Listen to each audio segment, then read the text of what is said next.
You are listening to Leaders and Legends, a podcast produced by Veteran Strategies and featuring conversations with fascinating and impactful men and women who have shaped our world, our communities, and our history.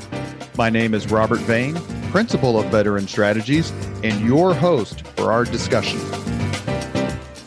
You are listening to Leaders and Legends, a podcast presented by Veteran Strategies, an Indiana-based public relations enterprise, and sponsored by Garmon Construction, Leaders and Legends LLC, the Grand Hall and Conference Center at Historic Union Station, the McGinley's Golden Ace Inn, and NFP, a national insurance broker with strong local content. Our podcast is featured on the All Indiana Podcast Network in partnership with Wish TV. You may find Leaders and Legends at allindianapodcastnetwork.com. Thinking of starting a podcast or need to host a public meeting?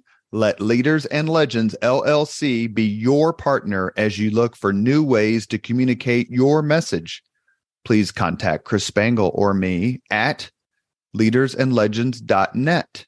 And as always, all our podcast interviews are dedicated to the legacy and generosity of P.E. McAllister.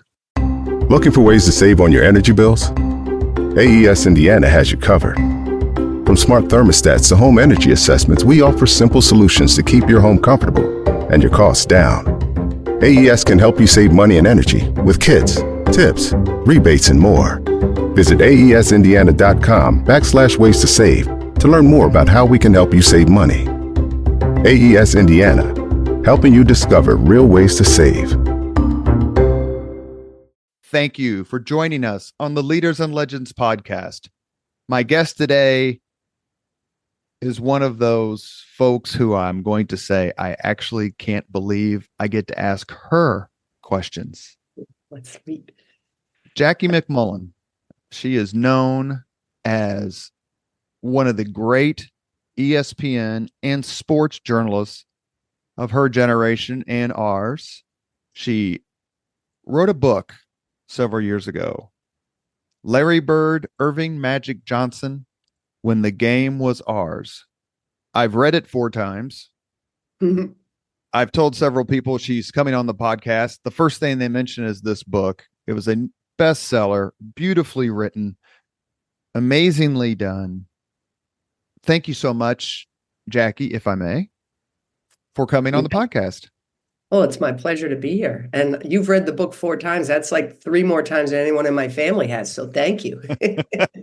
Well, you're around, so they can ask you questions whenever you want, but whenever they want. But the book's terrific. It obviously led to the HBO special that was, again, another brilliant piece of work in which Jackie served as a commentator, Magic Johnson and Larry Bird, a courtship of rivals. Did they switch who got top billing on the video because Larry had top billing on the book?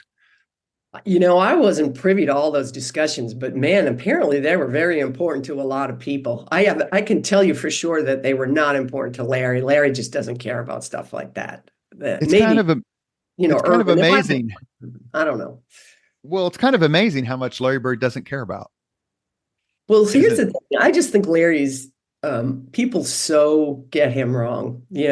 Like there's this big joke that gets perpetuated all the time about how cheap Larry is and Larry never picks up a check. And that's just the furthest thing from the truth. Now, Larry loves for you to think that, so he doesn't have to pick up a check or doesn't have to pay for you or what have you. But I can tell you from being around him we're going on 4 decades now.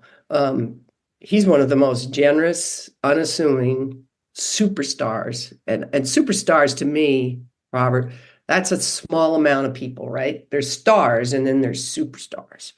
And Larry Bird was an unwilling superstar, I would say. He loved playing basketball. He loved being the best. He loved trash talking, all that. But when he was done, he just wanted people to leave him alone. And that's just not how this world works, as you know. It's interesting, and we have so much to talk about for your amazing book. You want to take my word for it? The Hall of Fame coach, Hall of Fame everything, Pat Riley. calls the book an exhilarating ride down one of the most competitive rivalries ever. Of course, can you get this guy on the podcast? Denzel Washington. Denzel Washington had to say, finally, a book that tells the story of Magic and Larry from their vantage point. When the game was ours, took me inside their fascinating rivalry with new insights and revealing details about two men who evolved from bitter competitors into lifelong friends. And the reason I mentioned this and the reason we started with Larry, besides the fact that this podcast is based in Indiana, Sure. is how much it seemed like interviewing Magic Johnson has just got to be the most fun thing in the world.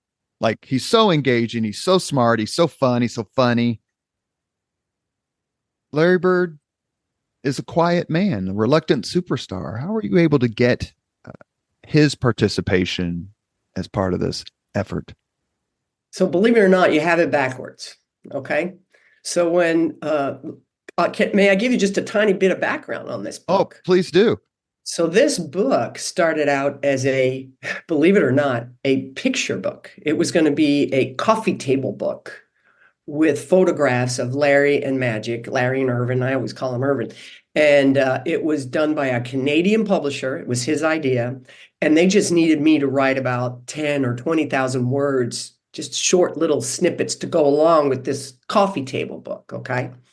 So we got going on the project, not very far along, unfortunately. And I never actually, I don't know, the idea of a snippet on these two gentlemen never made sense to me. So I was probably over-reporting, if you will. I spent a lot of time interviewing them and talking with them. And then the project went belly up. The gentleman who had commissioned the project ran into some personal issues that I don't need to share with everybody here. And the project went away. It died.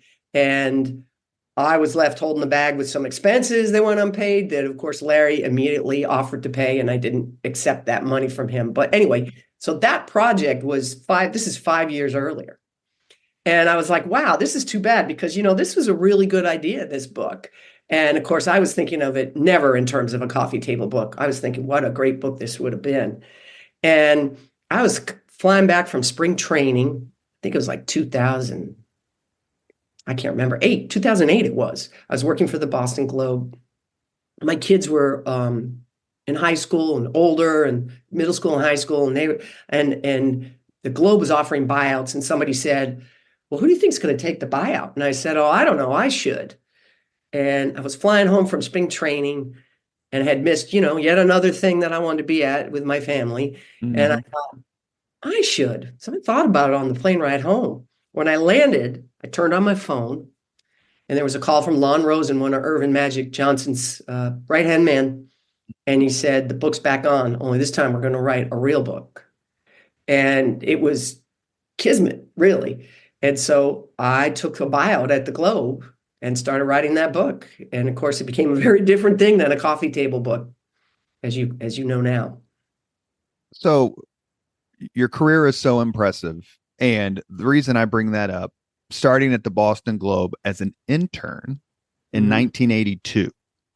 So 2 questions. One is, you get there just as the Bird phenomenon, not just as the Bird phenomenon's taking off, because they won the NBA championship in 80-81, but the perfect time as Bird starts to mature and really build on his career. Was there, A, what was that like? Mm-hmm. B, you are a reporter for the Boston Globe. And so how do you get the Laker folks and the Magic Johnson folks to think you're going to be, well, it took a while. And I have to be honest with you, Robert, I was very young in 1982. I was 22 years old, 21 years old, actually, because my birthday's late. And I had to earn my right to even go to cover a Celtics practice. There were a lot of people in front of me, a lot of decorated people like Bob Ryan, like Lee Montville, a gentleman named Mike Madden who worked there at the time. They were the ones covering all those games. Once in a while, if it was a big game, if it was Lakers Celtics, for instance, we'd have probably 10 people at that one game, and I'd be the 10th person in. So I had to earn my way into that rivalry and into that group. And it took years, really, because I had fleeting experiences with these athletes. The good news for me was mid '80s, when things are really percolating with the Celtics and the Lakers. I became the advanced person, so I would go to the teams that the Celtics were playing next. So if the Bucks were, the next opponent, I would go spend time there. So I would actually go in advance to LA and spend time with the Lakers separate from the Celtics. So I really did have a chance to get to know them. And it's funny, the one I remember the most, the one that always stuck out to me was Byron Scott. Byron Scott, to me, was such an interesting guy. And he wasn't one of the biggest stars, but he was an important player for those teams, obviously. But he would just say, I hate Boston. Like, I hate it. And I'd say, but why? Why do you hate it so much?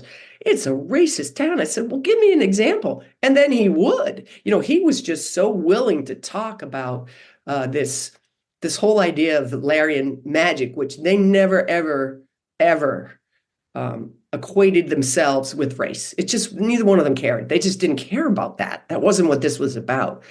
But the two cities had these, both of them had interesting racial histories, by the way. I mean, I remember Bill Russell and Satch Sanders both tell me the worst racial incidences they ever had were in LA, as you may know. So, but the world loved the idea of black versus white, Boston versus LA. And black athletes really didn't like going to Boston. They did not feel safe there, and they did not feel welcome there. And so that was my really first exposure to that, was covering the Lakers and listening to all this.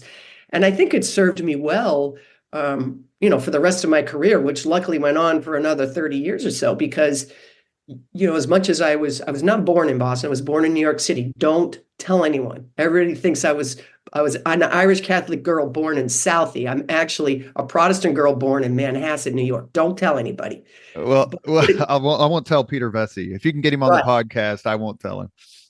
I know Vesey pretty well. I like Vesey a lot. If you get Vesey on, ask him about the very so-called friendly writers basketball game when the Pistons were in the playoffs. It ended up with a lot of blood spilled, and me in between the two of them with blood all over my face.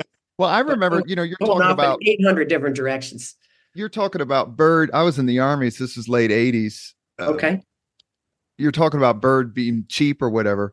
And Peter Vesey had a short-lived column. I think it was in Sport Magazine, and it was called Beers With.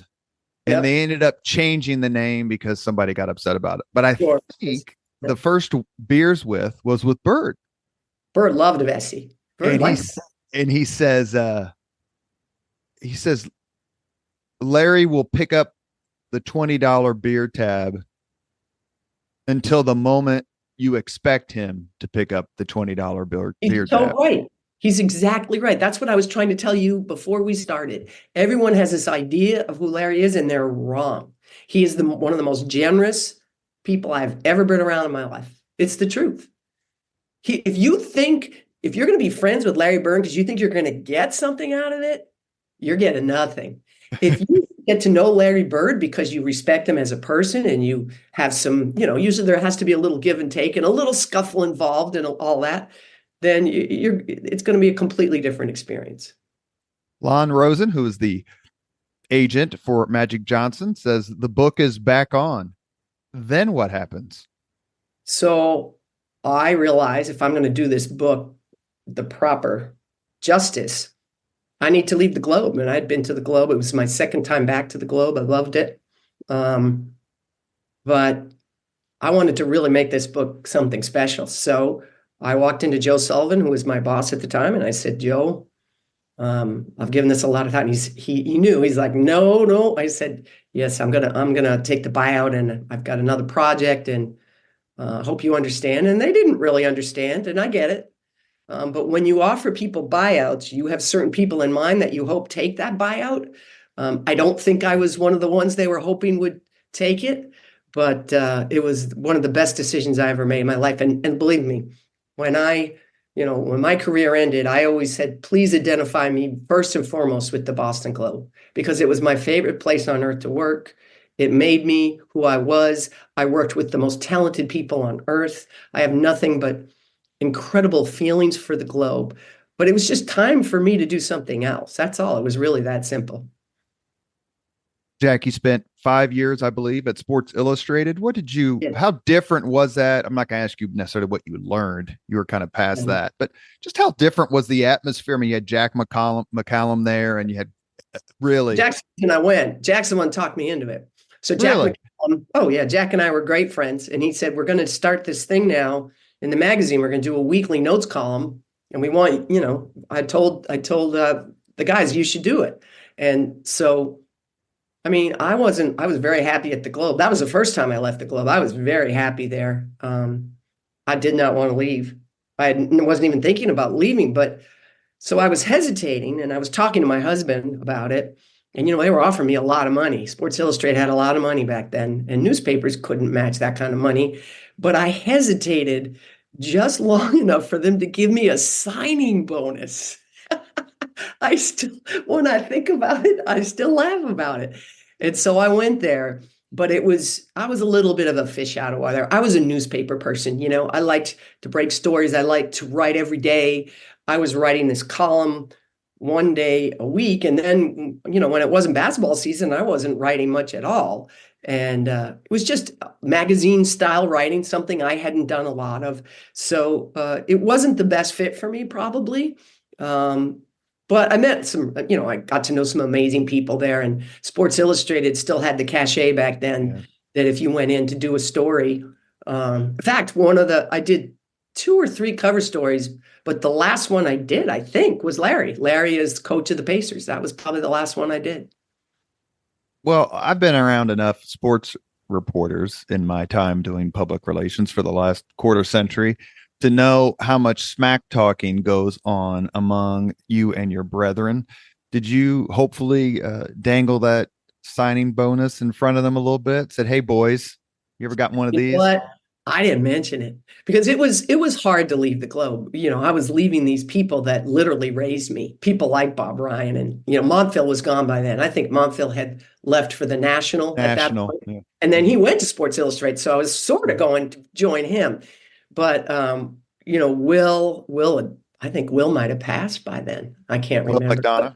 Will McDonough, Will was so great to me. Really terrific, very Well, important. I want to make sure we're talking mostly about the book you wrote about Mhm. Magic and Bird. You're listening to the Leaders and Legends podcast. Our guest today is famed award-winning journalist Jackie MacMullan. But I want to ask you a little bit about that. I confess on some of my podcasts, I have caveman tendencies or caveman Okay. tendencies, like I'm 57 years old. So I didn't grow up in the enlightened period. It was Right. the 70s and 80s for me. Hmm. I can only, and I don't want to overstate it because I don't want to put words in your mouth, but 22 years old, 21 years old, early 80s, Boston Globe, sports journalism. Hmm. I can't really figure out anything like that in that genre that is more male dominated.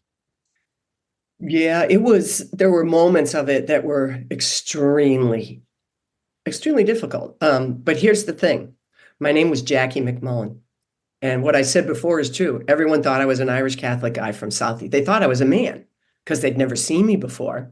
So they're only reading my stuff. And it's like, well, this guy sucks or this guy's pretty good. And if my name was Nancy MacMullan, I don't know if my path would have been quite as smooth, to be honest. Now, of course, the athletes you're covering, they know you're a woman. And in the beginning, of course, because I was joining a Hall of Fame lineup, I was covering mostly colleges. So there were some of the college coaches that didn't want me around. They certainly did not want me in their locker room. And they made my life very, very difficult. And then there were other guys like Jim Calhoun, who was at Northeastern, and he's trying to make his way just like I'm trying to make my way. And he's like, come on over, cover us as much as you want. And I remember years later when he became very celebrated coach at UConn, I dropped by. I used to cover the Big East tournament every year, and I happened to be in New York, and I dropped by, and I saw him, and I gave him a big hug, and he introduced me, and he said, "This is Jackie MacMullan." We were nobodies together because we were, I was 22. He wasn't, I don't know how old he was, but we were both trying to find our way and make our way. So those were the exceptions rather than the rule. The early years, the colleges didn't have the same rules in place as, say, for instance, the NBA. When I started covering the NBA, the rules were very clear. I had equal access, just like the men did. And and David Stern wasn't going to hear anything differently. I mean, David Stern was tough. He was tough with me. He was tough with everybody. But boy, did he have my back at all times when it came to matters like that. The colleges, it was just a little different. It was a little wonkier. The rules weren't as defined. So in those early years, there were a lot of days I'd keep the stiff upper lip when a security guard's blocking me from going in the locker room, or a coach is giving me crap or whatever. And, you go in your car and you have a good cry and you make sure nobody sees you. And then you get up and you go to work and you do it all over again the next day. That's just how it was. The word pioneer, or part of the pioneer Mount Rushmore, isn't exaggerated when it comes to you in covering sports, even though in 2024 or 2025, it's, female sports journalists are ubiquitous. They're doing play-by-play. They're doing color, Doris Burke, the list goes on. It would be more noticeable not to see them than to see them. 40 years ago, it was the complete opposite. I mean, how do you compare the two? Not that I'm asking you to brag about yourself and saying I opened all these doors, but I mean, well, the doors were already started to be open. There were so many great women before me that I've been, I always hesitate to list them because you'd leave somebody out, but there were plenty of women that were making great strides in more difficult situations than me. And I think the next generation would say that about, their experience. Every year it gets better, right? Every generation, it gets a little easier. You're a little more accepted. So I couldn't be happier with what I see today. The only thing that I keep to myself about is people talk about, we didn't have social media, obviously. Thank goodness for that. I'm not a big fan of social media. To be honest, it's one of the reasons I retired when I did. It became necessary to be on Twitter. It became part of the job, and it was just part of the job I just couldn't bring myself to do. So it made, every year ESPN would say to me, they'd have a new social media person come in who was like 23 or 24 and very good at their jobs and super enthusiastic and excited. And they'd say, "Jackie, come on, we got to get you on there because we want to grow your brand." And I was like, man, I'm trying to shrink my brand. I wasn't really interested in that. And so I would say, "Oh, okay, I'll do it," because I knew that within a year, this very ambitious and excellent social media person was going to move on to another job. And that's what would happen every year, and then finally you say to yourself, if you're not going to do this job the way that it's required in this time and place, then you shouldn't be doing the job anymore. So it was a factor in me just saying, you know what, I think I've had enough, One thing about social media, it seems, and those of us who work in PR and journalism, to your point, we have to be on it or aware of it, or however you want to describe it. It does bring you closer to broadcasters, athletes, team, whomever you want, right? In a way that just didn't exist before before social media, but when your career started. In some respects, is that a good thing? I suppose. I guess what I was going to say is I listen to some of these young people today who are in social media, and they make a gaffe on the air, or people don't think they should be in the industry, and they get bullied on social media. And I'm sure that's no fun, but try getting a letter addressed to your home threatening you and naming your kids. So that's what used to happen back in the 80s and 90s. So none of it's any good. None that of it. Happened to you? Oh, sure it did. Yeah. One of them was bad enough that we actually went to the local police, but there were people that just didn't want me doing what I was doing. And, who knows who they were? It might have been someone that I wrote a negative story about. You never know. And I certainly wasn't the only one experiencing this. There were many other accomplished women in our field that experienced this. Jeanette Howard, who worked at the Detroit Free Press for many, many years, just a brilliant basketball writer, actually brilliant writer, period, wrote a great book on Chrissy Everett and Martina. She's just fantastic. And she worked, I think, for Sports Illustrated for a little while. But anyway, we used to compare notes a little bit about things like that. But again, her name was Johnette. So I think in the early stages, if people didn't look quickly enough, because she was really good at her job, you should have seen her put Bill Laimbeer and Isaiah Thomas and those guys in their place. You know, she suffered no nonsense from them. And so she was someone I was close with, and we would compare notes about, the difficulties of people just simply not wanting you in this industry. But that's always going to be true. I don't like social media today for the athletes because the betting is out of control for athletes. They're 18, 19 years old, and they drop a football or they miss a free throw and their lives are in danger and they have to be subjected. I mean, there's got to be something to be done about it. It's to me, that's really scary. It's way over the top. You are listening to the Leaders and Legends podcast. Our guest is award-winning and acclaimed writer, sports journalist, Jackie MacMullan, ESPN Star of Stars. You mentioned just a few seconds ago, and I had this written in my notes to prepare. Martina Navratilova, Chris Evert. Mm-hmm.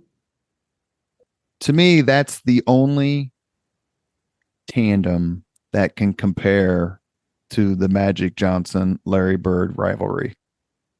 Am I wrong? Are there others?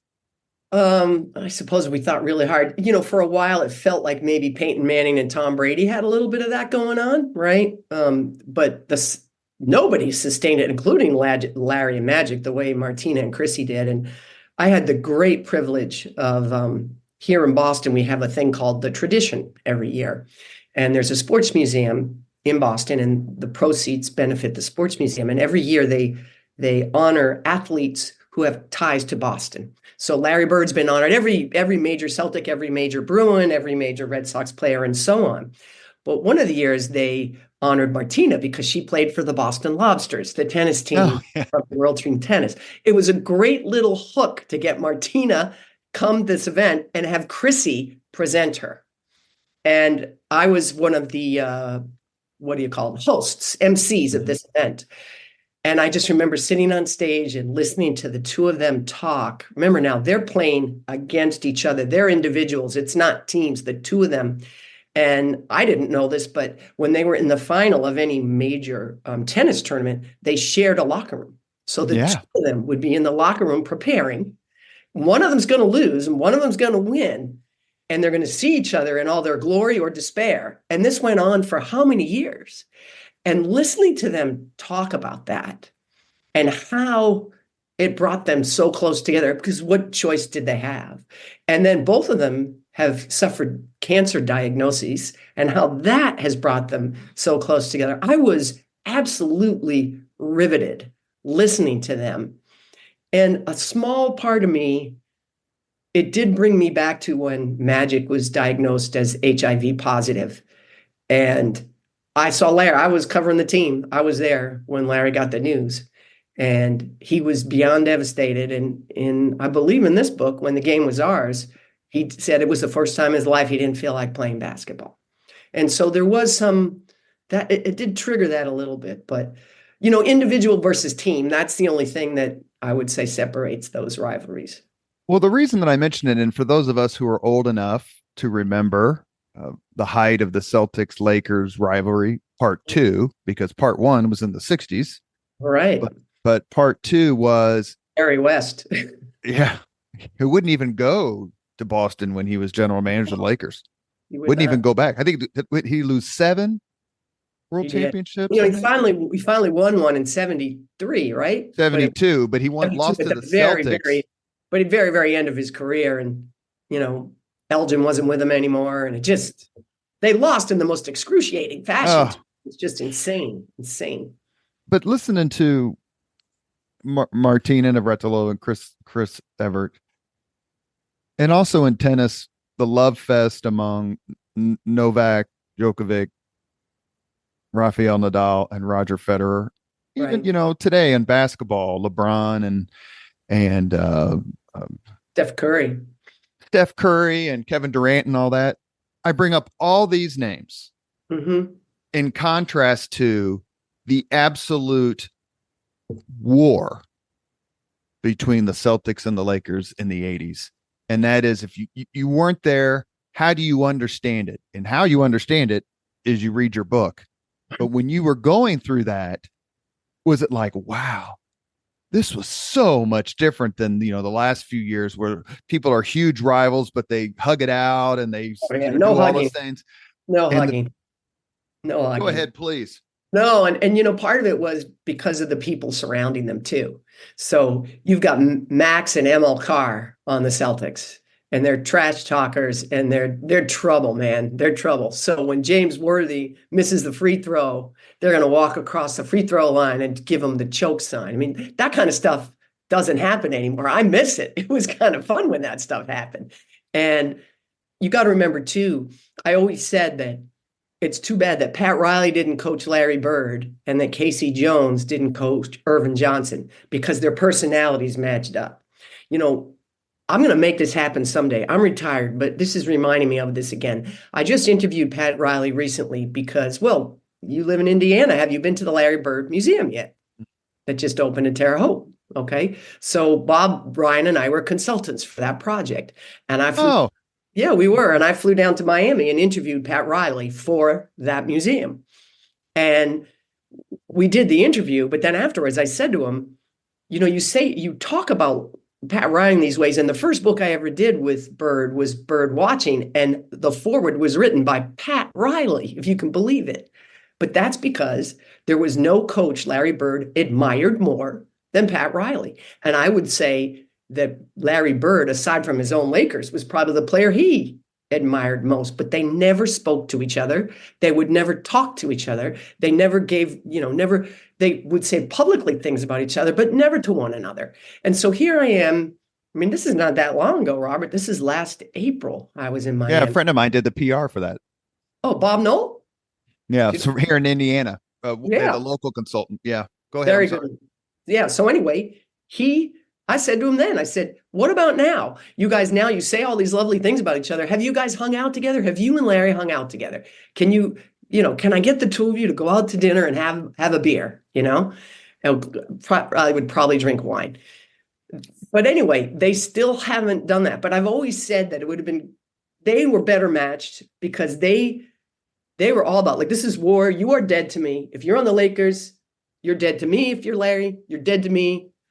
Whereas Irvin and Casey Jones are both like, oh, come on, man. It's not all that serious. Let's go. I can hug Max. It's okay. We see each other in the summer. DJ and Irvin Magic Johnson used to play together all the time in the summer. DJ was from California. He played at Pepperdine, played for the Supersonics for a bunch. Yeah. They were good friends. And the minute DJ got to Boston, man, that all changed. Like, it just wasn't allowed. And so it was a wonderful backdrop to a great rivalry. And the reason you don't have it anymore is because AAU didn't exist really when these guys were young. Larry, that's a great point. So now, if you're on a top AAU team, or everybody goes to Montverde Academy or whatever it is, you know all these guys by the time you get to the NBA. You're already friends with them. You're playing on elite teams with them. You're going to showcases with them. And that kind of camaraderie didn't exist back in the 70s and 80s. Just wasn't available to these players. That is a great point, because you're right. It didn't exist. And is it somewhat ironic in your mind that probably the most, in my opinion, I'll say, the most well-known and complimentary quote about Larry Bird comes from Pat Riley? And that's the famous, if I had to choose someone to take the last shot to win a game, I'd choose Michael Jordan. If I had to choose someone to take the last shot to save my life, I'd choose Larry Bird. Right. Yep. Well, that's respect is what that is, great respect. And you talk about the rivals playing each other and getting to know each other. I didn't know this until I read your book, that Larry Bird and Magic Johnson were teammates. I know. Isn't that crazy? That is a crazy thing. Please tell the Leaders and Legends audience how they were teammates and what they thought of each other's game. So it was the summer before uh, their last year, well, Irvin's last year, when it's the summer before they're going to play each other. They don't know that in the NCAA tournament and for the championship. And Dave Gavitt was a brilliant guy, ran the Big East. I think everyone knows who Dave Gavitt is, I hope. He was a brilliant guy, and he had great TV chops, if you will. And he and some of his television executive friends, one of them was a guy named Eddie Ihorn, I think his name is. I hope I'm pronouncing it properly. Anyway, they got this idea. Let's do an all-star team. We'll have them travel all over the world, play the Russians, play all these other teams. Won't this be great? So they get this great idea to do this. And Joe B. Hall from Kentucky had just won the national championship. So he agreed to be the coach. And he, in essence, started all of his players and played all of his players, including Rick Roby, who became one of Larry Bird's best friends on the Celtics. So Larry and Irvin both get picked for this team, but they're really afterthoughts. They're good players, but they're not going to be the showcase. James Bailey from Rutgers was another player on that team. I can name a few others if you'd like me to. But in essence, what happened was the Kentucky guys would kind of run the show, and they were going to be the starters. And Larry and Magic would play together in practice. And both of them being hyper competitive were kind of ticked off that these Kentucky guys got these spots. So they started playing together. And of course, they both love to pass the ball. And they started beating the Kentucky starters in practice.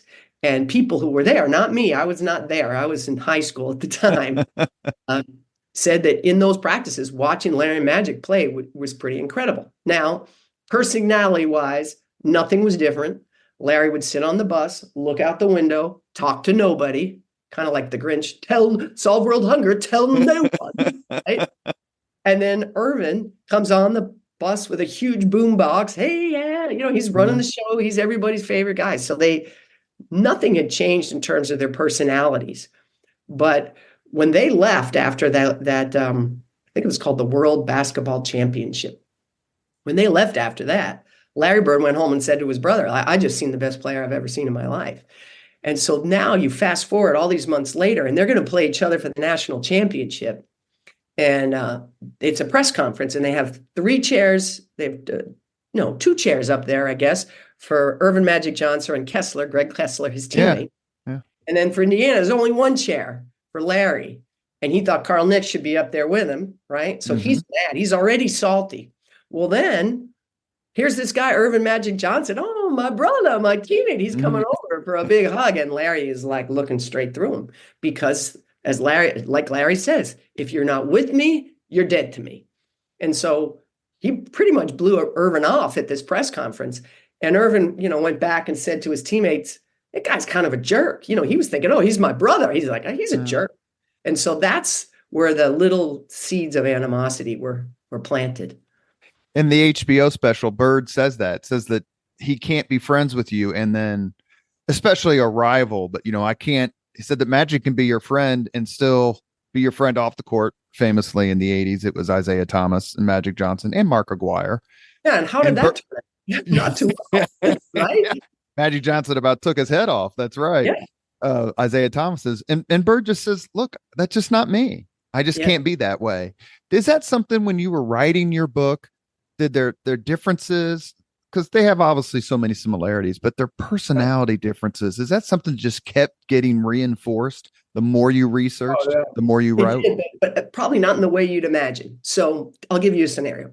So I never got to sit down with them both together. Never happened. We tried, but they were just crazy busy, both of them, in their lives at that time. I really regret that we never got them in the room together so they could banter back and forth with me there. It just didn't happen. We tried.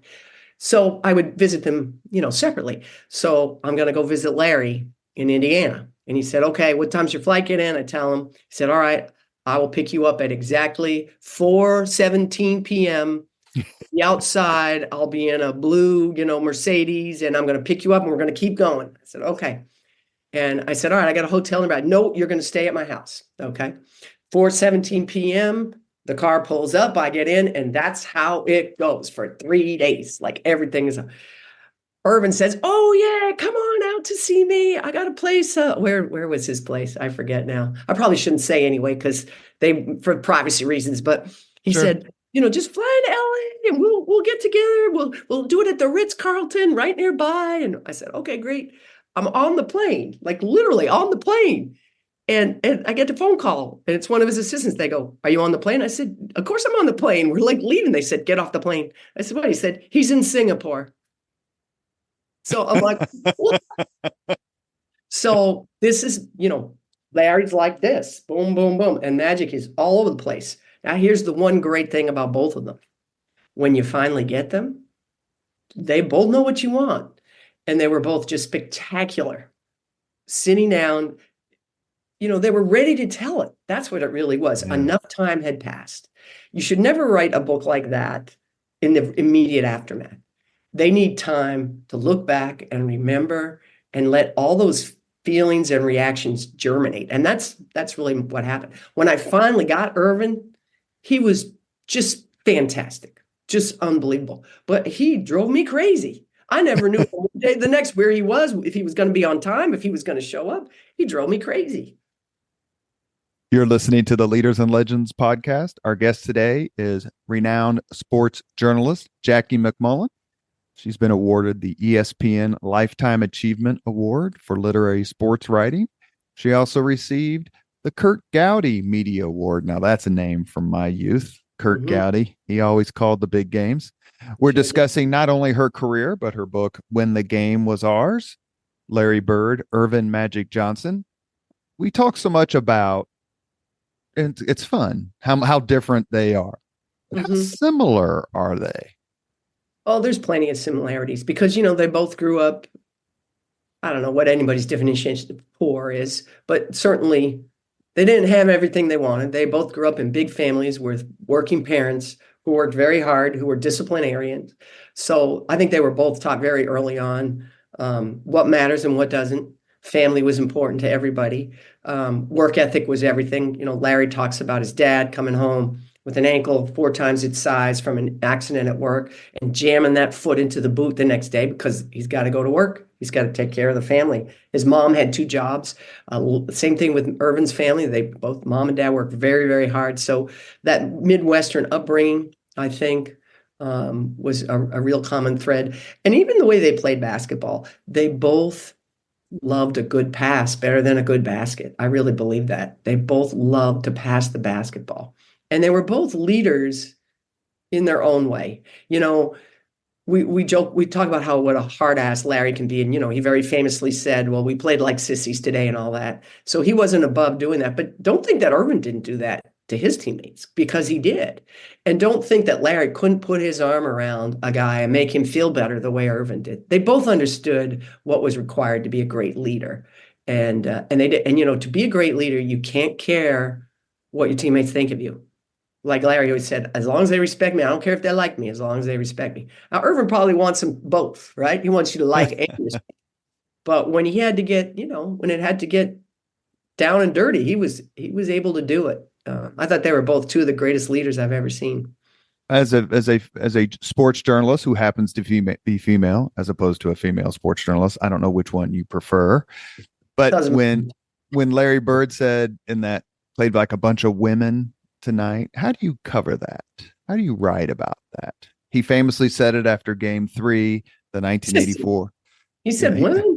I think he said sissies. But if he said women, it missed me. The sissies was better. I don't know. I missed that women part. That stuff,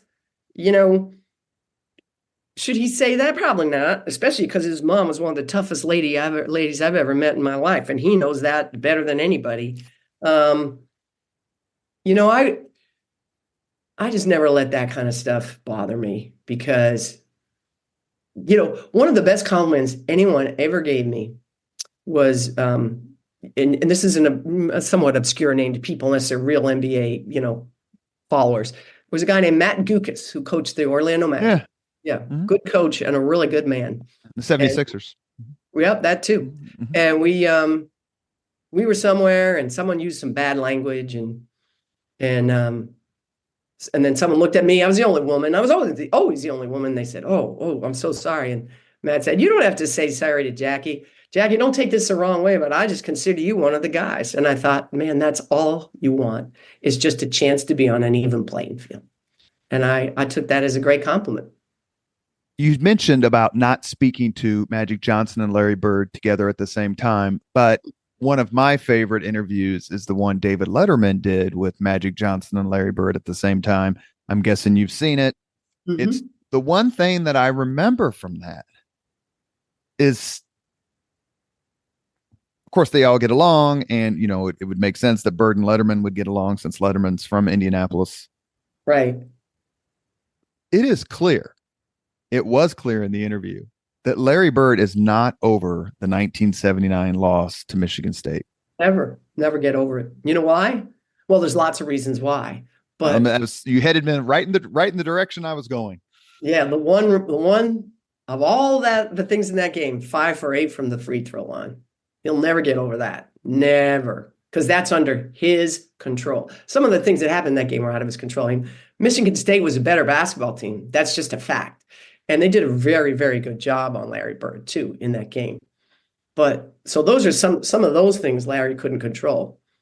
5 of 8 from the free throw line. And I think it's because he's a career 90% free throw shooter, I think. I'm not great with stats. Bob Ryan would know exactly to the point what he shoots from the free throw line. He was an outstanding free throw shooter, especially a great clutch free throw shooter. And so those mistakes are the ones that kill him because those are the ones he can control. I don't want to speak for him, but I guess that's exactly what I'm doing. I'm speaking for him. And it's also very clear from that interview that Magic Johnson will never stop being happy about beating Larry Bird in the 1979 NCAA championship game. No, because that was the hype, the lead up to that was crazy. I do remember Irvin telling me once, and I forget if I put this in the book. I can't remember. You've read it 4 times. Maybe you'll remember that, he said that before he met Larry Bird, remember now, they're not on national television. These games aren't on like they are now, ESPN 24 hours a day. Like Indiana State played in a conference that wasn't one of the power conferences. He thought Larry Bird was black. He couldn't believe it when he found out Larry Bird was white. He just assumed anybody who was putting up those numbers had to be a black dude, Sounds like Nolan Richardson in his NBA Hall of Fame speech where he says he didn't know either. Let's chat a little bit about that because, like I said, I was born in 67. 70s television is, quite a bit different, even early 80s. Right. NBA finals being shown on tape delay. The 1980 4-3 victory on Washington's birthday, the Miracle on Ice, that was tape delay. I mean, it's so you can't even, no one knew it had happened because, for various reasons. How much credit would you give the rivalry between Bird and Magic in changing kind of the sports media, the sports broadcasting landscape? Oh, a tremendous amount. And because it was right out of Central Casting, the lunch pail Boston Celtics with this gritty guy with the long hair and the scabs on his arms, and then the Showtime Lakers and this handsome guy with the big toothy smile. So right out of Central Casting, and they both lived up to their bill because they were both phenomenal players, 2 of the greatest players of all time. And again, what changed the game, I believe, and changed so much from was their willingness to pass first, to reintroduce passing into the game of NBA basketball. Now, after I say all of this, my caveat is always this. The third prong of that group is David Stern, because he learned to market the NBA like no one had ever thought of before. It wasn't going to be the Celtics versus the Lakers. It was going to be Larry and the Celtics against Magic and the Lakers, Michael Jordan and the Bulls. He was the one that did that to a T. And the players Larry didn't like it. He didn't like it. They didn't care. It sold. It sold tickets. It created interest. We all love those kind of rivalries. Ali Frazier, right? We all love great rivalries. So Stern was brilliant, not only that, and simultaneously the globalization of the game. So now Dirk Nowitzki's growing up wanting to be Larry Bird. It just changed everything. In the HBO special, Bryant Gumbel is asked, and he takes umbrage, and he says that someone says Michael Jordan saved the NBA, and he's like, no, it's Magic and Larry. Mm-hmm. So if I were to say that as someone who was around then, as a professional, if I said Magic and Larry saved the NBA, how would you support that statement given how different things are now. And Right. and the point is, I walked uphill both ways to school, every Right, morning of in course. 5-degree weather. But it's really hard if you weren't alive and paying attention then to understand how different the sports landscape was. Right. So again, you take a team that a pro league that's on tape delay, that's losing money hand over fist. People don't want to sponsor these athletes or these products. They don't want the games, the broadcast rights aren't very valuable. So you turn this thing into a rival that everybody that's a sports fan can end. Black versus white, East Coast versus West Coast, flashy versus lunch pail. Like you're appealing to everybody in our country with that mantra. Now, what I say about what Michael did was he took that framework, that foundation, and he's the one that invented player empowerment. Okay. He's the one that took it to the next level where he's not going to Converse and wear the same shoe that Magic and Larry are wearing. No, man, I'm going to have my own shoe. I'm going to have my own shoe. And I'm also going to get not just money for my own shoe. I'm going to get a piece of that shoe in perpetuity. Okay. And then you go to LeBron James, who takes player empowerment to a level that every player in the world today should thank him profusely for. And that is, he became the guy that made ownership, GMs, everybody irrelevant. LeBron James made himself so powerful and so good, he decided where he was going to go. Not Pat Riley, not the Lakers, not the Cleveland Cavaliers. He took player empowerment to a level where players became in control of their own destiny. That was unheard of, even for Michael Jordan. So let me ask you, these guys ratcheted up this idea of, the legacy of the NBA.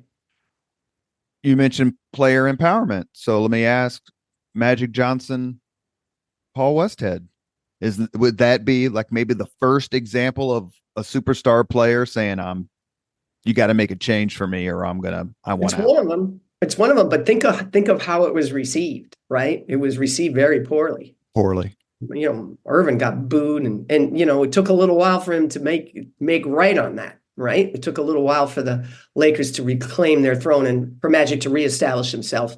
And, especially in 1987, he was just the greatest player in the game. It wasn't even close in my mind. And, very famously, Larry said, he's just the best player I've ever seen. That, but it took him some time. I think LeBron, it was more the ability to move teams. I'm going to sign this kind of contract, and but I want an opt-out because I'm going to play for a while. But then I want to see what else is out there, and I'm going to go next. I mean, very famously, LeBron James, when he got to Miami, said to Pat Riley, "I don't know about this. What's his name, Spoelstra guy? I'd like you to be the coach." And Riley's like, "I don't really care who you think's going to go. This guy's a Hall of Fame coach," which, by the way, he is. So, there were those checks and balances in place. But when LeBron decided he was done with Miami, he opted out and left them for dead. That's really what happened. And, they insisted on long-term contracts with players options that really decimated the Miami Heat once they decided their time up in Miami was over. Not the Heat deciding, but LeBron. And I think that changed everything. Kevin Durant jumped on it. Some people like Steph Curry want to begin and end in one place. And I'm not saying who's right or wrong. I think players have the right to move around wherever they want to go. So there's no right or wrong, but the Steph Currys are the exceptions today, not the rule. Whereas back when Larry Magic played, there wasn't a lot of chance for them to go other places. I was just going to ask you that question, and that is, how important is it, them so well, how important was it for Magic to be a Laker for life and for Larry Bird to be a Celtic for life? I think it was really important. I think it's important to all of us who watch, right? We love that idea of start and finish the face of a franchise. Although it's funny, right? Tom Brady went to the Buccaneers and somehow that's okay. How many people remember really that Michael Jordan played in Washington? He did, So, but today's NBA star, LeBron James, again, is the best example. He's team hopping. He's winning championships everywhere he goes. Who's to say he's wrong? The great white hope. Yeah, never liked that. If I were to meet Larry Bird, I've shaken his hand a few times and have a Hmm. couple of signed letters from him because of my work here in Indianapolis in the mayor's office. Okay. If I were to shake his hand and say, "Hey, you were the great white hope," what Oh kind of yeah. response would I get from Yeah, that'd be the last time you'd shake Larry his. Joe Bird? Yeah, that's the last time you'd shake his hand. He never considered himself that, never had any interest in being that. But his own teammate, Cedric Maxwell, is the one that said it first day of practice. So he knew what he was up against going into that environment. But I just think Larry Bird and Irvin were both colorblind. Red Auerbach was colorblind. Pat Riley was colorblind. Those guys didn't care about what color anybody was. Would you, I'm not going to say concede, would you perhaps add that Larry Bird had a race burden, if that's the right way to put it, that Magic Johnson didn't have because it was Boston? To your point about racial incidents, I remember the busing riots and all that problem in Boston in the 70s. But, Larry Bird's white. He's walking into a mostly black league. He's Caitlin Clark, white, walking into a What? mostly black league. No, He's of Tiger course. Woods, black, walking into a mostly white tour. Is Yeah, no, there no, no. some correlation between all that and then how successful they are? Did it make them all just be that much more driven, or did they just not care, as you said? Well, I think like Caitlin Clark just amazes me because people are setting traps for her at every turn, and she just will not fall into them. She is as true to herself as she can possibly be. She makes a comment saying that she thinks there has been some racial tension that she doesn't agree with, and she gets, slammed for that. Like it's a no-win situation, and I think that was true back when Larry was playing for the Celtics as well. Although I think we're all even a little more PC now today. Everything you say gets blown up. So I think Larry understood it. It didn't make it. He used to joke once in a while. I remember, was it Frank Layden? I think it was Frank Layden of the Utah Jazz. Larry was going off for like 50, and he goes, "What are you putting these white guys on for me? Why don't you get me a black guy that can guard me?" So, there was a whole subset of culture within the NBA where people would joke about their color and their race, and that was, acceptable as long as they were doing it to each other. It was the rest of the world that couldn't talk about that, and look, it was the elephant in the room. No question about that, just as it is for Caitlin Clark, just as it was for Tiger Woods. And the thing that I admire about all three of them is how well they handled it. Oh, we How well love Caitlin Clark here in Indianapolis. Like, she has taken the city by storm in a way that no one has since Peyton Manning, for sure. But I mean, because she's such a dignified, graceful, intelligent, measured person. I haven't seen her lose her cool yet. I probably missed it. Maybe she did with this. I don't know. I thought that was pretty fun. She's incurred a technical or two. Yeah, but to me, she's terrific. They're coming here to Boston in July. They're playing the Connecticut Sun. I already have my tickets. I can't wait. I cannot wait. Oh, I'll be there. We have a few minutes left with Jackie MacMullan, author of When the Game Was Ours, Larry Bird, Irvin Magic Johnson. One of my favorite scenes of the Boston Los Angeles rivalry is Kareem Abdul-Jabbar and Larry Bird face to face in that game 4. Were you there for that? And are there certain things that neither Magic nor Larry wanted to discuss? Like, I hear that Larry will not talk about his fight with Dr. J. Just won't talk about it. Yeah, he'll never. Are there other things? Yeah, that was nothing to do with the Lakers. He'll never talk about that because I think he's embarrassed it happened. Truthfully, again, I don't want to speak. I'm speaking for him again, but this is my own conjecture, if you will. He had great respect for Julius. Bird had it going that night like nobody's business, and he was trash talking Julius. It was too much. It was embarrassing. He went over the line for a Hall of Famer, a legend who was on the downside of his career. And, there was some physical contact, and everybody knows it, it was over very quickly. I think both of them wish it never happened. I think they're both probably a little embarrassed that it happened. And it was not, I did a podcast on the icons, the NBA icons. And one of the things that Robert Parrish said to me was, that a big fight ensued after those two, right? Moses Malone, everyone else. And if you notice, Robert Parrish isn't involved. And one of the things he said was, I thought Larry crossed the line. I thought he crossed the line. So I think neither one of them liked that happened. And I bet you they're both a little embarrassed by it. I believe it was Peter Vesey said that he has a big blow up picture of them with their hands around each other's necks, and he asked them to sign it, and they wouldn't do it. And Dr. J said, "There's no substitute for class." That's true. Irvin and Julius and Pete are tight too. They're really? Like others. Oh yeah, yeah. So I think for both of them, it's like, you know what? I'm not remembering this. Why would I remember this? Of all the things that happened in these two illustrious Hall of Fame careers, we're not focusing on this. This is one night where tempers got heated. No, thank you. And hell, Bird's fought almost everybody in the NBA at one point. He loves fighting. Yeah, he was a fighter. Woo. He still hates Lambeer. I laugh now, like he'd be suspended for 20 games for half the stuff. He'd never been able to play. I mean, Max went into the stands after guys in the Philadelphia. I mean, it was a very different league back then. I thought he was going to kill Mark, or is it Mark Ivaroni? Oh yeah, he did not like him. No, he did. He hates Lambeer. Kent Benson, not a fan of Kent Benson for obvious reasons. The way Kent Benson gave him the Heisman sidearm, and when he went to Indiana, Yeah. Let's ask about 3 or 4 other things before we close, and then I'll ask the 5 questions we ask, a harmless 5 questions we ask all of our guests. Okay. And that is no discussion of the Magic Johnson, Larry Bird dynamic friendship is complete without discussing the commercial. The commercial they shot for Converse down in French Lick, I think, down in Larry's farm. The HBO special does a terrific job of discussing it. You detail it beautifully. How did that commercial come to happen, and why did it end up being a watershed in their friendship and interaction?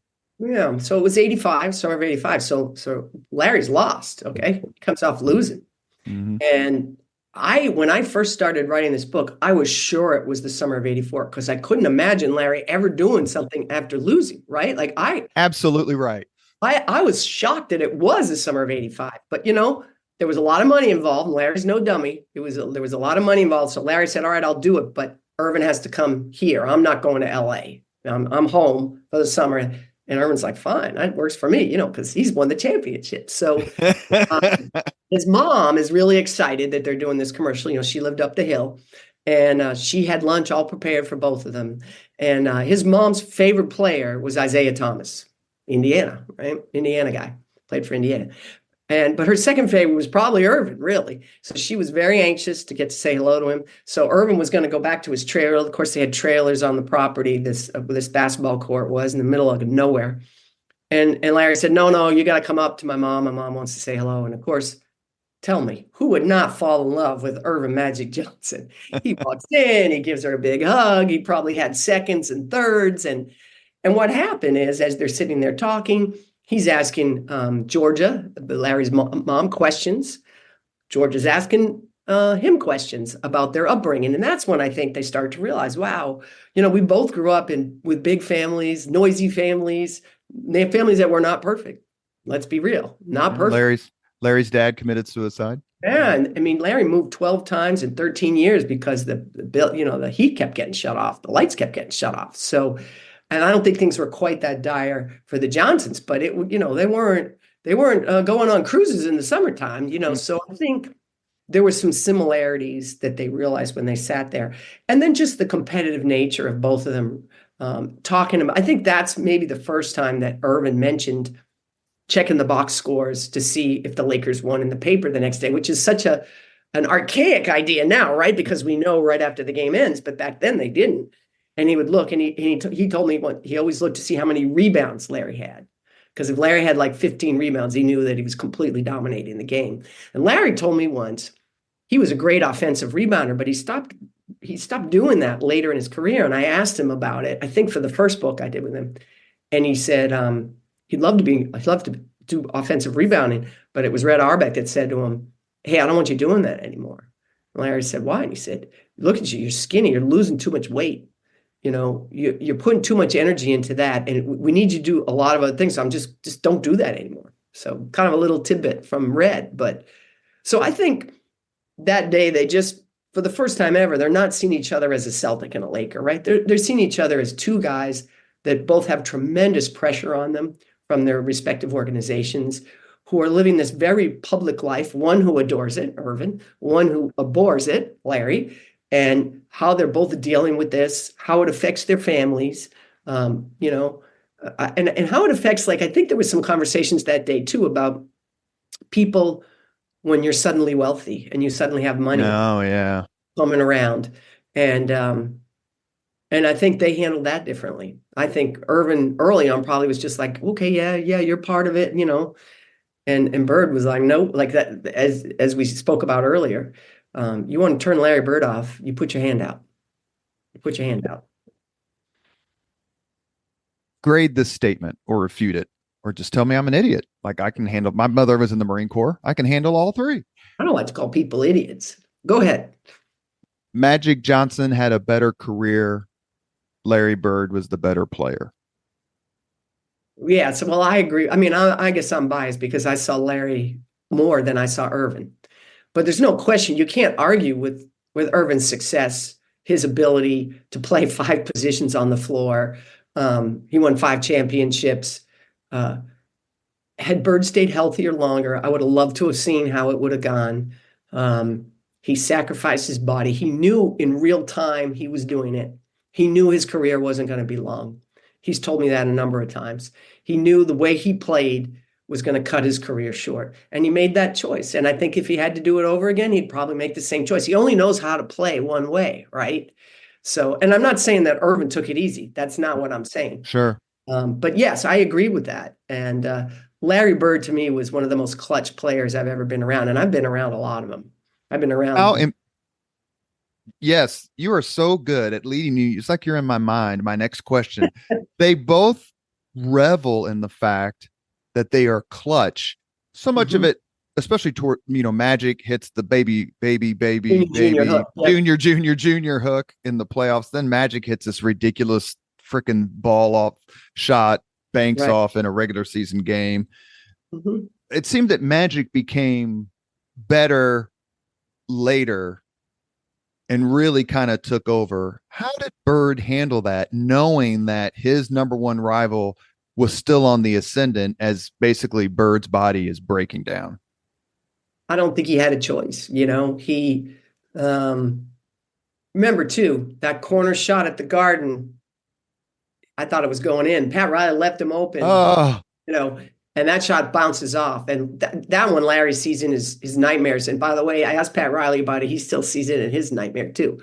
And so that's one of the few shots I can remember, like in one of the key moments that Larry just didn't deliver, And he had just hit a 3. So he just hit a great shot. They left him open. Shot. Yeah. It's 100%. And if you watch the video of that shot, it's got, the entire, not the entire court, but the entire half court, basically where the paint is.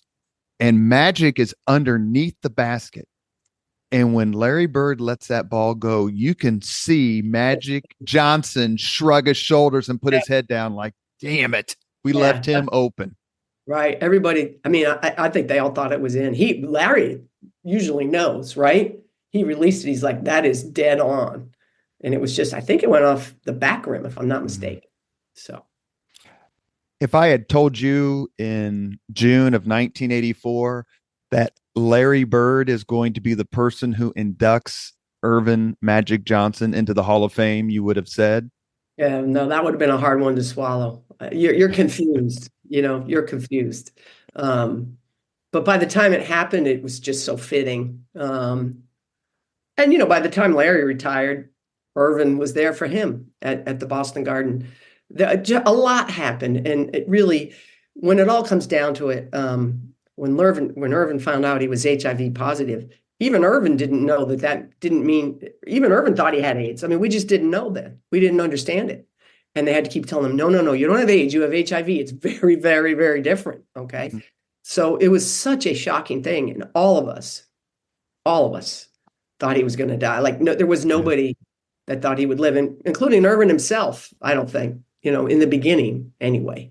And so that's a pretty good way for all those defenses to come down. Sure. Now it's just two people that you've spent your whole life connected to. Like the funny thing about this, and Larry says it to me all the time, when he runs into people, they don't say, "Oh, how's Kevin doing? How's Chief doing?" They're like, "Have you seen Magic?"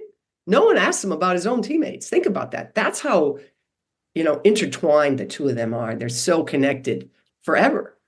And you have a great quote in the HBO special, Magic Larry, that I thought was very interesting. And it thought, rewatching it, preparing for this interview, is what made me think of Martina Navratilova and Chris Evert.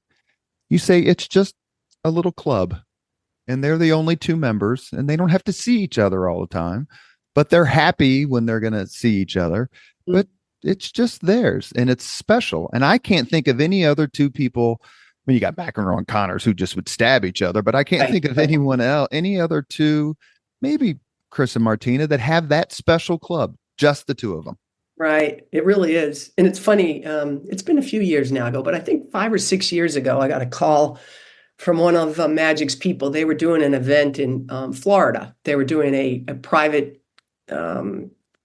not really a Q&A, just an event for the two of them on stage, just bantering back and forth for a private corporation.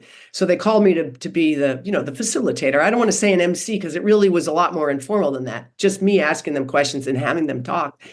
And I laughed because, I'm a pretty organized person. So I was there an hour and a half early. Larry was already there. And Irvin was 20 minutes late, And Larry's like, "Oh my God, he's going to be late." And he's frustrated because Larry is early. He's on time. He's disciplined. He's organized. And then Irvin comes in. He's like, "Oh, I'm sorry." And he's hugging him and he's hugging me. And then all is forgotten. All is forgotten. And then the two of them sit on stage and it's magic. It's just magic. It's just incredible, the chemistry the two of them have. And they make fun of each other, and they, and some of it's a little bit of an act, but when you see them afterwards, when you see them talking about things, about their kids or whatever, it's very, very genuine.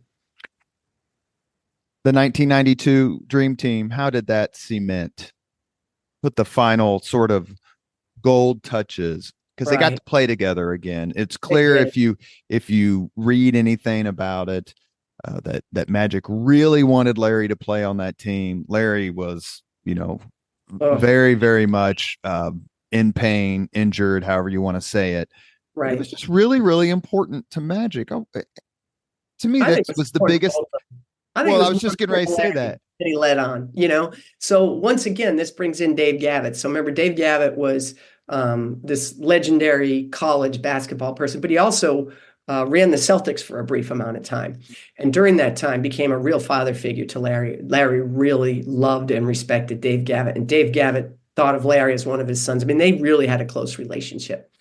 And Larry was thinking of retirement. We were pretty sure he was going to retire. Okay. And he went to Dave Gavitt and says, I'm going to retire. And he had, I think, 2 years left on his deal. And Dave said to him, no, wait till this date. If you wait till September 1st, you get all the money. And Larry said, if I'm not playing, I don't want the money. But Dave was trying to do him a solid. But Dave Gavitt was a huge part of USA basketball. And he's the one that said to Larry, "I know you think you don't belong on this team. I'm telling you, you do. Everybody wants you. We want you on the team. We need your shooting. I understand you might not have to play a lot, but we got to have you." And Irvin I don't know how true it is, but Irvin has said that he told them, "I won't play unless Larry's on the roster." I don't know if that's true or not. But Michael was really glad he was there too. The real interesting subset of all of this is Michael and Larry were pretty tight. You never heard about it because of their personalities. Their personalities were so much more similar than Magic and Larry. Michael was much more like Larry. He was a killer, just like Larry. And they had a really cool relationship that blossomed even further on the Dream Team. And there was a famous story of the three of them, that Magic, Larry, and Michael all there together. And Magic going on because that's what he does about this and that. We were the best. And Larry finally saying, "Irvin, it's over. It's his time now. He's the best. Just accept it," great moment for all three of them, really.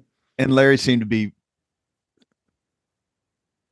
he acknowledged and understood Jordan's greatness super early, not just because of the 63 points or however many points it was in that playoff game, but like this kid is completely different. Well, he recognized that there's so we talked about superstars. Then there's this smaller group within those superstars that are absolute killers.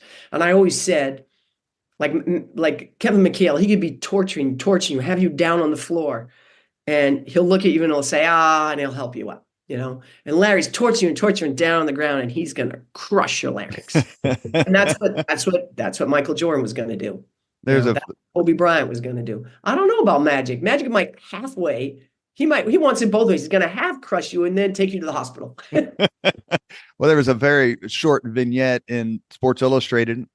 You may have been there with him. I don't think that you wrote it, so forgive me if I get this wrong. That Michael Jordan and Michael Keaton, the actor, are very close friends. No, that's not me. I didn't know that. That's interesting. This was in Sports Illustrated, I remember, and there was a little blurb about it. And Michael Keaton is on the phone. Michael Keaton's telling this story, so it's coming from his perspective to the writer.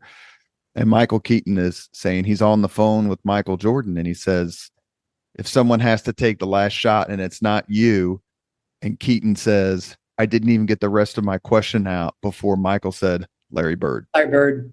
Yeah. Doesn't surprise me at all. They were fun to watch. And, I covered Michael up from start to finish because by then I was really established in the NBA. I really didn't cover the early part of Larry's career. I was a kid, I had to wait my turn. But I got to know Larry much later on. But I got to cover Michael start to finish. And I just watched him as the media swells grew bigger and bigger. And it wasn't social media, but there was just so much more attention on him. He much like Larry, it wasn't his thing. I always look back to the dream team. Larry Bird wanted to watch the USA baseball team play. He went out the back door, jammed a baseball cap over his head, and went and watched the game by himself. Every time Irvin or Charles Barkley left the team hotel, they were surrounded by guards with machine guns. That's just the difference in their personalities. Of course, Michael was long gone because he was playing 72 holes of golf a day. We've reached the point in the Leaders and Legends podcast where he asks the same 5 questions of all of our guests. Actually, I should say I have read your book 4 times. The only sports book I've read more times is Season on the Brink. Oh, great one. Yeah. John which Feinstein. came out. Yeah, which came out just as I was graduating high school. That was like revolutionary at the time. Oh, you don't. That's right.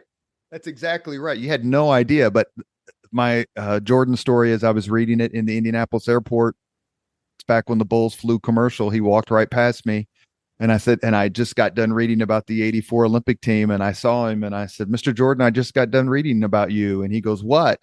And I just showed him the cover of the book with Night on it.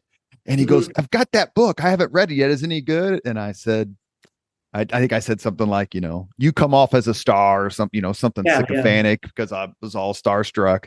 Sure. But that book kind of introduced Jordan to the world in a lot of ways about how good he was going to be. Right. And I thought it was interesting that Curry Kirkpatrick thought in the Sports Century about Bird says that Jordan missed a shot, came down to get it where Bird was when the Olympians played the NBA players here at Indianapolis, and Bird threw the ball away from Jordan. He's like, he wanted every little mental edge, even then, because he knows how good this guy is. Yeah, all true. Curry Kirkpatrick's a trip and a half. He's the best, man. He is the greatest. I just saw him a year ago. I hadn't seen him in 20 years, probably. I don't know. He was a legendary Sports Illustrated basketball writer, one of the best ever. Just a great guy.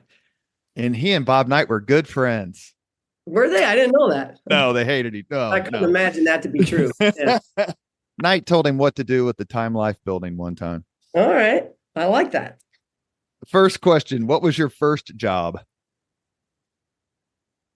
I used to clean houses for old people. I would ride my bike to an assisted living facility and clean old people's apartment. And it took me a little while to realize that isn't what they wanted. They just wanted someone to talk to. Beautiful. Beautiful. Sorry, my mother used to work in an assisted living place. Yeah, they're not easy. My mom's in one right now. It is not easy. I hope she's doing better, by the way. She is doing better. She is. She made it to our daughter's wedding. That was a big deal. We were happy about that. Number two, what was your first concert? Earth, Wind, and Fire. I was in high school with my girlfriends, and my mom and dad weren't going to let me go. And it was at Boston Garden. And I'm like, please, Janice is driving. Janice was like the good one of us. So I got to go. Earth, Wind, and Fire. Number three, if you could suggest any book for someone to read, which book would you recommend? Oh, wow. I have to pick just one. So I had this one thing I've done since I've retired is I read one book a week. That's my homework to myself. And I've read some pretty incredible books. Wow. You're going to ask me to pick one book? Okay, here's one. Because I had to read it because I had neck surgery. I had two artificial disc placed in my neck because I played too much basketball, too much jumping, you know. Mm-hmm. And so I had to lie around all day. And my husband bought me Gone with the Wind. Everybody should read Gone with the Wind because you'll be surprised about some of the things in there. We've not had that answer before. Well, I'll tell you why, because I'm born and raised in the East, right? New Englander, through and through. Bostonian, some would even say. And I didn't understand the South. I understood it a lot better after I read that book. It's really a brilliant book in many ways. I've done 300 podcast interviews and we've not had that answer. 300 different answers to that question. That's how it's beautiful. Number four, if you could witness any event in history, be there in person as it happens, which event would you choose? Like one that actually, Oh my goodness, these are really, really difficult questions because I went to so many good ones. I've been to like many of them. So like some of the ones I would have said, I already saw. You know what I would have? Well, I'm going to go in the Wayback Machine. Since we're talking about Celtics Lakers, I would have liked to have been there in LA when Jack Kent Cooke had all those balloons up in the ceiling and Bill 1969. Russell. Yeah, let's go with that. Game 7. Bill Russell was a hero of mine. Bill Russell was so good to me. People told me, you stay away from him. He's no good. He won't talk to any of you. He hates reporters. And he overheard them say that. And I got my courage up and I went and asked him a question. And for the next 20 years, I had one of the most incredible relationships of my professional life. So and Russell win. If there's anyone who could have been bitter, it was him. Oh, yeah. And he was. Some of the things he went through and had done to him in Boston, in other places, are just disgusting. There's no other word for it. The people have to always remember about Boston. Boston, the city, and the Boston Celtics are two separate entities. The Boston Celtics are one of the most racially progressive franchises, perhaps in all of sports history. First black coach, first black player drafted, first black starting five, first black GM, and so on and so on. Against the backdrop of a city that had forced busing and was struggling mightily to deal with that and behaved so shamefully that I was embarrassed to be from Boston for many years. But people should not confuse the two. Other than a sports event, is there another historical event taking sports out of it? Most popular answer is Lincoln giving the Gettysburg Address, that kind of stuff. That's a good one. Well, you know, I would have loved to have heard Martin Luther King do I Have a Dream. That would have been really spectacular. That was probably such a moment in our world's history. Probably the most popular answer other than the resurrection. Last question. If you could have dinner with anyone living today, two people, if you could have dinner with two people living today, 2 hours off the record just to chat, whom would you choose? Well, President Barack Obama would be one. I have met President Obama. I got to speak to him for about 15 minutes at the Sloan Analytics Conference about 3 years ago, and I was absolutely incredibly mesmerized by him. So he would be one of my answers. And you know what? What the heck? I'll say Caitlin Clark because I'm retired. I'm never going to interview her. Barack Obama is still the number one answer if you could have dinner with anyone living today. Because he's so charismatic. Blew me away for my 12 or 15 minutes, whatever it was. I was blown away. I had all these things I was going to say to him. And then I turned the corner and he said, Jackie Mac. And I'm like, no. And then that was it. I couldn't think of one intelligent thing to say. Blew me away. You have been listening to Leaders and Legends, a podcast presented by Veteran Strategies, an Indiana-based public relations enterprise. As always, all our podcast interviews are dedicated to the legacy and generosity of P.E. McAllister. Our guest today, the incomparable and the obviously, if you've listened, delightful and fun, Jackie MacMullan, author of When the Game Was Ours, Larry Bird, Irvin Magic Johnson. Jackie, I've been waiting for this interview for a long time. It was beyond worth the wait. Thank you so much, not only for your writing, but for your sense of humor and for all that you've done to help those of us who've never played the game understand the game. Oh, you're very sweet. And thank you for your patience. I appreciate you hanging in there with me. Thank you very much for listening to Leaders and Legends, brought to you by Veteran Strategies Incorporated. If you want to contact us about this program or our menu of public relations services, please send us an email at robert@veteranstrategies.com. That's robert@veteranstrategies.com.